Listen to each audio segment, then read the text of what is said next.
ఇస్తున్నాను. మీరు జాగ్రత్తగా ఉండండి. నెక్స్ట్ టైం నుండి ఈ బౌన్సర్స్ ఎక్కడైనా మిస్బిహేవ్ చేసినా, పోలీస్ ఆఫీసర్స్ యూనిఫామ్ లో ఉన్నప్పుడు వారిని ముట్టుకున్నా వారిని వదిలేది ప్రసక్తే ఉండదు. ఏ విధంగా అయితే తోసేశారు పోలీస్ ఆఫీసర్స్ ని మీరు చూసారు కదా వీడియోస్ లో, పబ్లిక్ ని తోసేశారు. వాళ్ళే గేట్స్ ఓపెన్ చేస్తున్నారు, వాళ్ళే క్లోజ్ చేస్తున్నారు, వాళ్ళే అన్ని చేస్తున్నారు అక్కడ.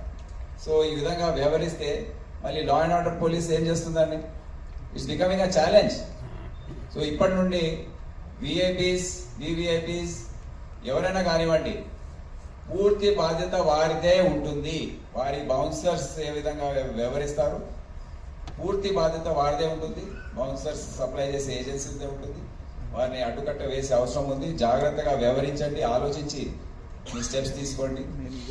మీరు చర్య ఏదైతే యాక్షన్ తీసుకోబోతున్నారో దానివల్ల ప్రజలకు ఏమైనా నష్టం కలుగుతుందా అది ఆలోచించే బాధ్యత కూడా ఆ concern విఐపీదే.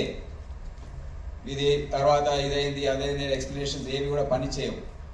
It is there responsibility and we have to be responsible people. So ఇదంతా మీ ద్వారా నేను తెలియజేయదలుచుకున్నాను. Thank you. జై హింద్. సార్